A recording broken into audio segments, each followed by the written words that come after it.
All right, guys, some huge news developing out of LA. Reports are that starting quarterback Josh Johnson hasn't practiced for a while, and he is questionable for the team's first matchup versus the Houston Roughnecks this Saturday. And obviously, that would be a huge blow coming out of the gates for the Wildcats, losing one of the more prolific passers and quarterbacks in Josh Johnson. Yeah, it's not great, especially against their week one opponent. The Roughnecks are known for their offense. Their coach, June Jones, has orchestrated a lot of high-profile offense in his career, so points are really going to be at a premium in this game. And for you to lose your starting quarterback the week of leading up to the game, it's not an ideal situation because the game's going to be a shootout, and I just don't know if they're going to have enough horses to fire back at Houston without Josh Johnson in the lineup.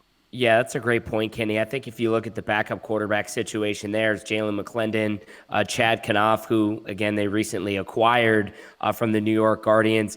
I got to say, out of all the backup quarterback situations in the league, the LA Wildcats was the one that I was most worried about, and it looks like it's kind of rearing its ugly head here in week one.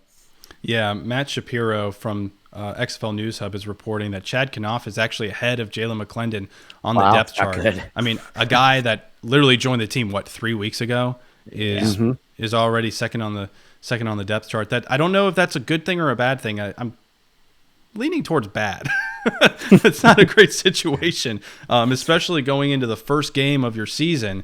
You hand the keys to Josh Johnson. You build the whole offense around him. You ship Luis Perez, your first allocated quarterback, to New York, and then he's not ready to go in week one. It's a huge blow for the Wildcats, and it would be a huge blow for the XFL if Josh Johnson's not starting for the Wildcats and Landry Jones isn't starting for Dallas. I mean, those are probably your two most touted quarterbacks, at least most experienced quarterbacks in the league. So if you go into week one and neither of them are on the field, it's not a great situation for the league. And what's so unique about LA's backup situation is, Kanoff has a decent resume. He's had a couple stints in the NFL with the Cardinals, the Lions, and the Bucks. He was a really good quarterback for Princeton there in the Ivy League, one of the best quarterbacks to come through the Ivy League. But the biggest concern is not only has he been with the team for such a small amount of time, he's only been in the league since January 5th. I mean, we're talking, it's just now a month anniversary. He's even been in the league when he was picked up by the Guardians. And then he was swapped for Luis Perez. We've talked about that a lot. So you're going into week one with a guy who's potentially going to be starting, who's barely going to be in the league for 1 month. That's a huge concern for me. Yeah, it is. And to your point, Kenny, what you started off the show, the segment saying, there's going to be a lot of points in this game, especially on the Houston side of the ball. So I would anticipate probably a heavier dose of Elijah Hood than we probably would have imagined coming in, just with the inexperience at the backup quarterback situation. It'll be an interesting game to watch from a philosophy standpoint if Josh Johnson isn't on the field and how that changes what LA wants to do and if they can keep up. And if they can score enough points to even stay in the game until late in the fourth quarter. Yeah, you mentioned it, Kenny. I mean, Houston's going to put up a lot of points this year, so you're going to have to be able to keep up. And the Wildcats have one of the most balanced attacks when Josh Johnson's in. But if he goes out and you're really relying on Elijah Hood in the running game, the strength of the Houston defense is the defensive line led by Coney Ely. They're going to be able to pin their ears back, bring 8 guys in the box, and make life a living hell for Elijah Hood that day if you have a quarterback starting that's only been with the team for 3 whole weeks.